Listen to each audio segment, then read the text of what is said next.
6 horas e 45 minutos, de volta com o Manhã no Ar, e chegou o momento da gente ir ao vivo para a Rádio FM O Dia, conversar mais uma vez com o Cleiton Pasquarelli. Vem comigo, vamos acompanhar mais informações. O Cleiton também está voltando do intervalo nesse momento, que está ao vivo também na 93.1.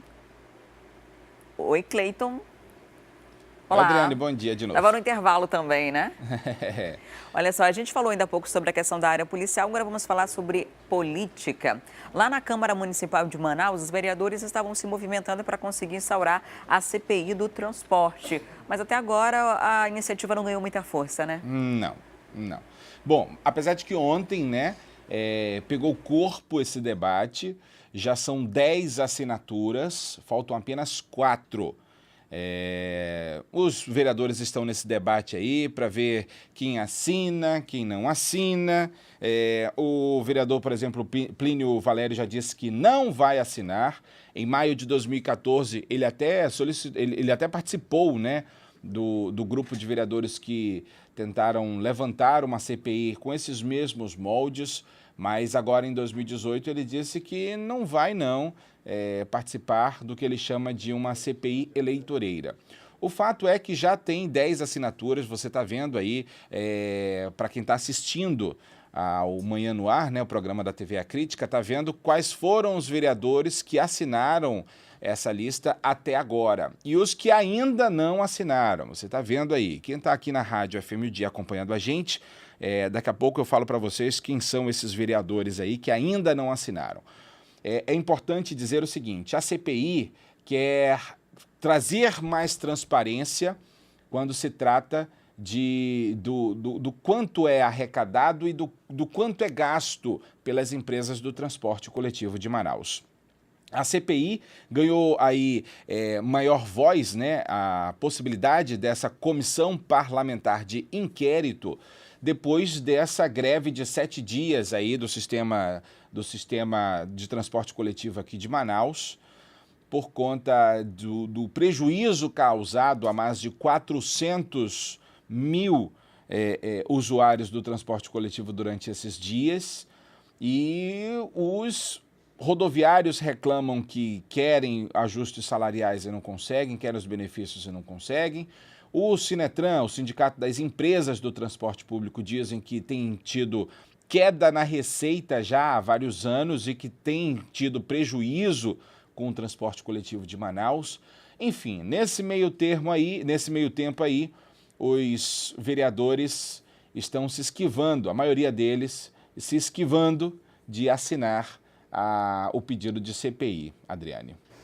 E é uma situação que se arrasta há muito tempo, né? Eu lembro na época que o José Ricardo ainda era vereador, quando tentava coletar assinaturas para essa CPI, e ela vem sendo ignorada, né? Para explicar para você aí de casa, uma CPI, uma comissão parlamentar de inquérito, ela precisa da assinatura de 1/3 dos parlamentares, no caso aí da Câmara 14. Isso. E aí inicia-se, a partir do momento que tem essas assinaturas, se abre um processo de investigação.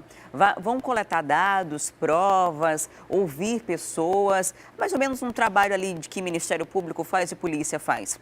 Só que a CPI, ela não é terminativa. Exato. Ela é só um processo de junção de provas, de levantamento de dados.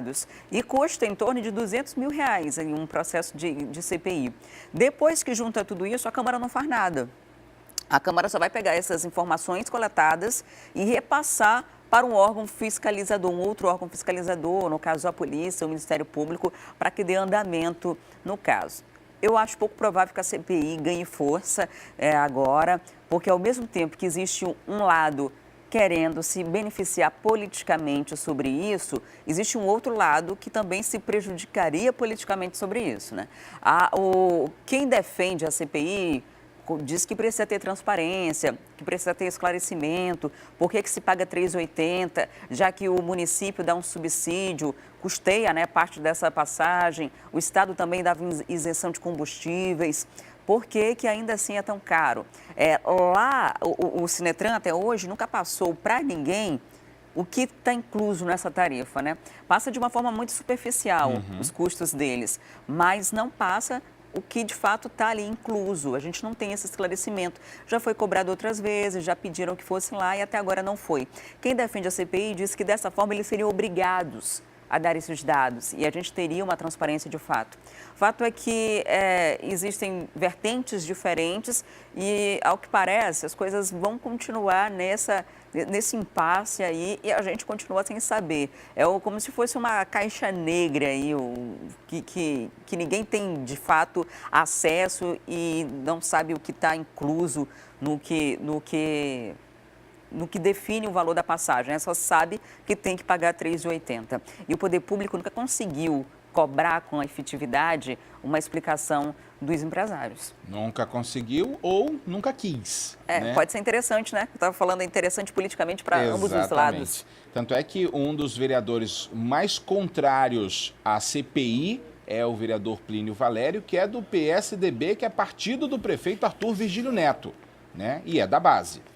Bom, agora, com relação a isso, a gente precisa lembrar sempre que os órgãos precisam distanciar. É um ano eleitoral, um ano político? É, realmente. Mas para o governo, para a presidência da República, para deputados, são nossos vereadores. A Câmara não pode viver em função da eleição ou não.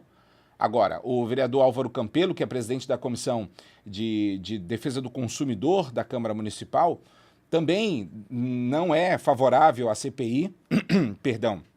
E ele disse que vai ao Ministério Público para cobrar que o Ministério Público investigue essa questão e que não precisa de uma CPI também. O Ministério Público tem total autonomia e deveria, inclusive, já ter dado seguimento a isso, né? Porque é uma coisa de interesse popular. São cerca de 800 mil pessoas usando transporte coletivo todos os dias, né? Exato. E a gente tem direito de saber para onde que está sendo, para onde que esse dinheiro vai, se estamos pagando ou não um preço adequado, né? Justo eu nem diria, porque a precariedade do sistema é tão grande que qualquer coisa que se pague acaba não sendo justa, levando em consideração o sistema que a gente tem de transporte coletivo aqui na cidade, né, Cleiton? Não sou contrário a uma CPI não, sabe, Adriane? Acho que uma CPI talvez aí traria para a gente à tona muita coisa que precisa ser mostrada. Só transparência, é só o que se pede, transparência. Ainda digo mais, se já existisse essa transparência de todo o sistema público, né, não precisaria desse discurso todo aí, desse debate todo no âmbito político aqui do Estado, né? É preciso que a Câmara também deixe de funcionar como quintal da Prefeitura, né? Tenha mais independência, se posicione diante disso. Principalmente, que é o que é mais difícil, parece, né? Muito obrigada, Cleiton, pela participação. Excelente dia para você e para os ouvintes da FM O Dia. Bom dia para você, até amanhã. Até lá.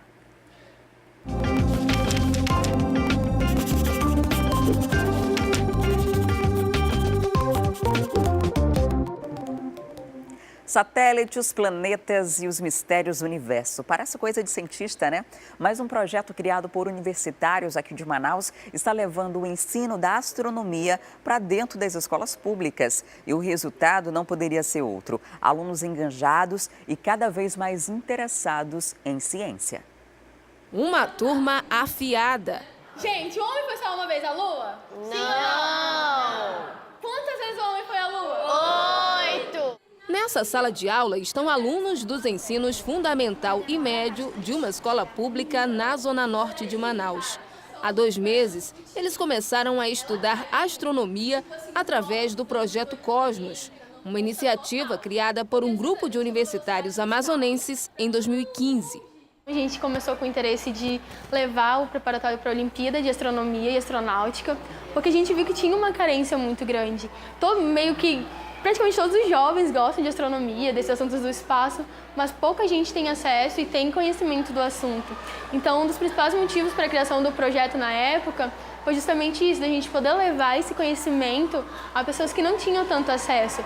Nas aulas, há a formação dos planetas, viagens espaciais e curiosidades das expedições do homem até a Lua. Assuntos que sempre povoaram a imaginação da Evelyn, de 12 anos. É muita coisa boa, a gente pode saber mais sobre como são feitos os planetas, sobre o que compõem, porque eles não possuem vida, não possuem... E se engana quem pensa que essa aula só tem teoria. Aqui os alunos também aprendem a confeccionar maquetes. Essa aqui, por exemplo, é a representação da sonda Curiosity, que atualmente explora o solo de Marte. ficar naquela didática antiga de só quadro, pincel, eu acho que não estimula o saber científico. Então, eu acho que é muito mais prático a criança ir, meter a mão na massa, correr atrás e fazer. Então, a gente planeja fazer observações com ele, com telescópios, a gente faz maquetes do sistema solar, a gente faz os planetas em escala, a gente traz maquetes como aquela das sondas para a gente construir, para eles entenderem a estrutura. Então, tudo isso a gente tenta trazer para os meninos para que eles vejam que não é uma coisa só de espectador. Eles podem fazer, eles podem ser participantes do saber científico. As aulas acontecem 2 vezes na semana e já fazem a diferença no desempenho dos alunos. O coordenador de projetos da escola diz que até o interesse dos estudantes aumentou. O fato de eles participarem do projeto de astronomia através do projeto Cosmos facilitou o ensino-aprendizagem deles e a interação deles com os demais professores. Então, eles perguntam mais, eles participam mais, eles estão mais atentos na sala de aula, eles estão mais empolgados em vir à escola em razão do projeto. Então, tem ajudado muito o fato do projeto Cosmos funcionar aqui na escola. Luciano é o recordista de frequência da turma. Não falta a uma aula. Não tem como faltar, é uma experiência muito boa. Nós pomos em prática aqui e aprendemos mais o que em sala de aula nós não conseguimos.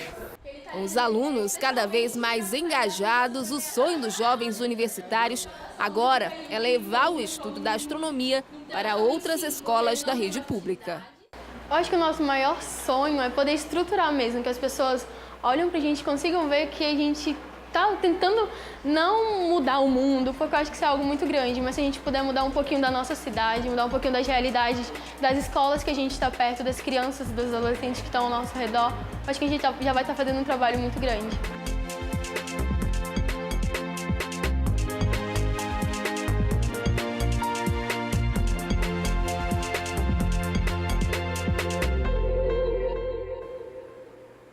E a gente conta agora a história inspiradora de um jovem indígena da etnia ticuna que concluiu recentemente a faculdade de Física. Ele venceu a barreira da língua, derrubou preconceitos e, enquanto muitos colegas de curso desistiram, ele continuou firme até a formatura. O caminho foi longo. Foram 4 anos no banco da universidade até chegar a esse momento.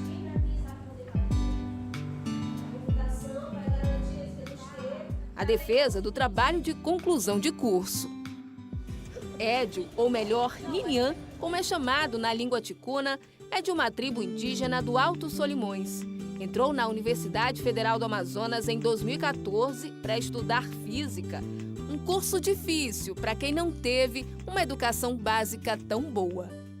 O curso de física, ele é um curso muito complexo, porque ele envolve muita questão da matemática, muitos cálculos, muitos raciocínios voltados para a matemática mesmo, né?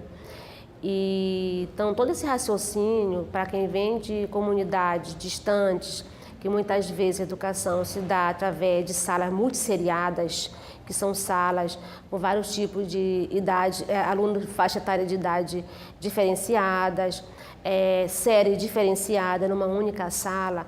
Ao chegar em Manaus para estudar na capital, um curso desse, realmente o aluno tem muita dificuldade em levar o curso. A notícia de que havia passado na universidade foi uma surpresa. Aí meu colega que falou para mim, na hora quando eu estava jogando bola aí na comunidade mesmo, de tarde, aí ele me chamou. Aí ele falou para mim: "Tu que é Édio Nonato Júlio?" Ele falou assim: "Sim, sou eu." "Por quê?" "Tu passou no vestibular da UEA", ele falou. Aí eu me toquei assim: "Sério mesmo?" Eu falei assim: "Sério, eu tô te falando." Ele falou assim para mim. A trajetória até a defesa do TCC não foi fácil. A principal barreira foi a língua, já que quando chegou aqui em Manaus, o Édio não sabia falar o português. Foi aí que ele precisou contar com a ajuda dos amigos. Ajudar assim a explicar bem assim, entendeu? Expliquei bem assim para como que a gente, porque na física tem muito cálculo. Tem muito cálculo aí, tipo assim, na escola onde eu estudei, lá na comunidade mesmo, aí porque nunca a gente viu tanto muito cálculo que envolve muito, como aqui na universidade.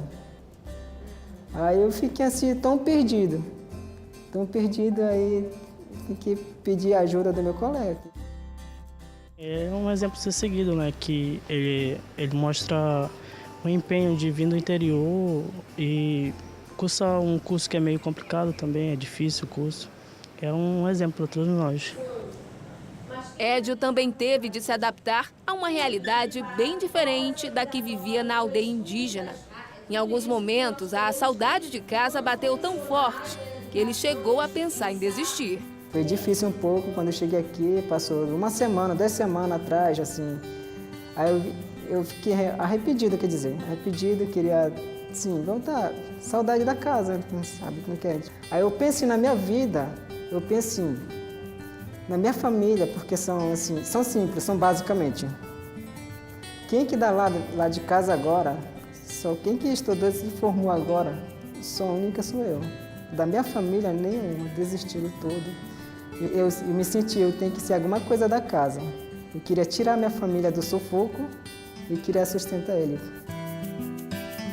Minutos antes de saber se havia conseguido ou não a aprovação, a apreensão tomava conta dos amigos na porta da sala de aula. Até que o resultado saiu e ele pôde, enfim, comemorar. E aí? Passou? Isso aí, mano. Parabéns.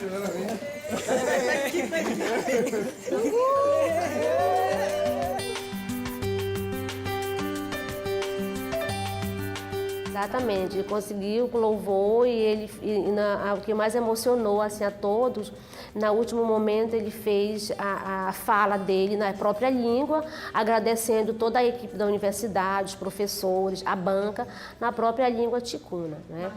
Muito marcante mesmo.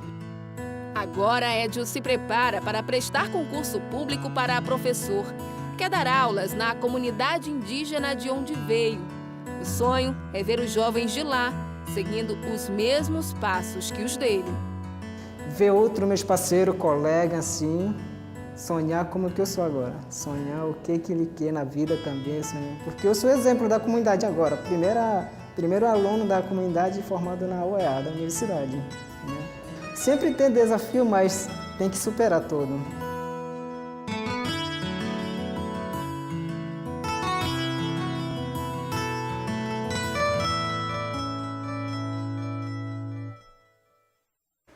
Que história inspiradora, né? A gente fica muito feliz de contar histórias como essa. Olha só, agora a gente vai falar de oportunidades de formação. O Instituto Federal do Amazonas abre as inscrições para o segundo semestre para os cursos de idiomas. E quem está interessado em fazer um curso técnico também no IFAM, encerram hoje as inscrições para essa modalidade. Quem vai trazer os detalhes para a gente ao vivo é a Thea Morel. Olá, Thea. Como é o processo de inscrição para os cursos disponíveis no IFAM? Conta para a gente. Bem, Adriane, vamos separar os assuntos até para todo mundo não ficar muito confuso, né? Hoje encerram as inscrições dos cursos técnicos do Instituto Federal do Amazonas. Então, quem quiser fazer um desses cursos técnicos precisa realmente correr. Quais são os critérios? Para o curso técnico, você precisa ter o ensino médio completo. Você pode fazer essa inscrição através do portal, através do ifam.edu.br. Lá também tem o edital e você tem aí várias opções de cursos técnicos e também várias opções de cidades. Eu vou citar alguns cursos aqui que, por exemplo, estão disponíveis nas áreas de administração, estão disponíveis nas áreas de eletrotécnicos, nas áreas de edificações, de receptivo, enfim, são cursos técnicos que realmente te preparam para você se inserir no mercado de trabalho, caso você não tenha aí nenhuma formação além do ensino médio.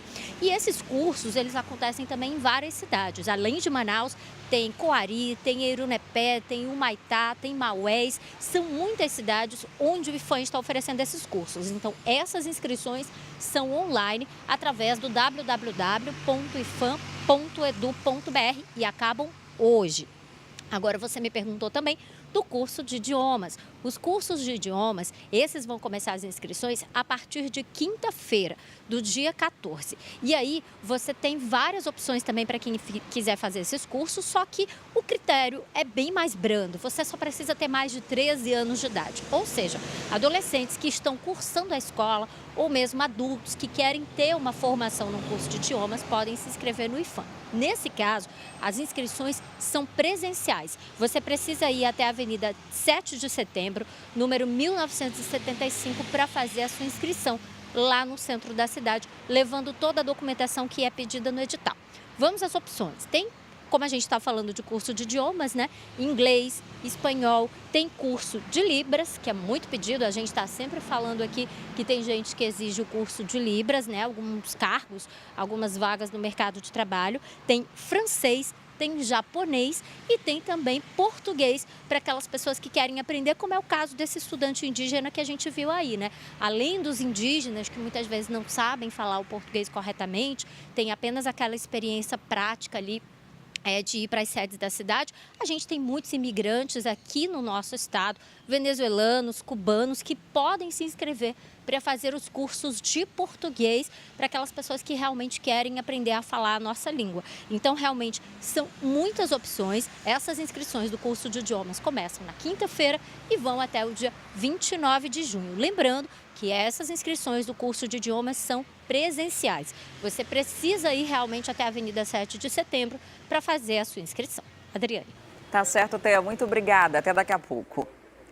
E depois do intervalo, a gente mostra uma turma de mulheres que se organizou pela internet e embarca a partir de amanhã para o Mundial da Rússia.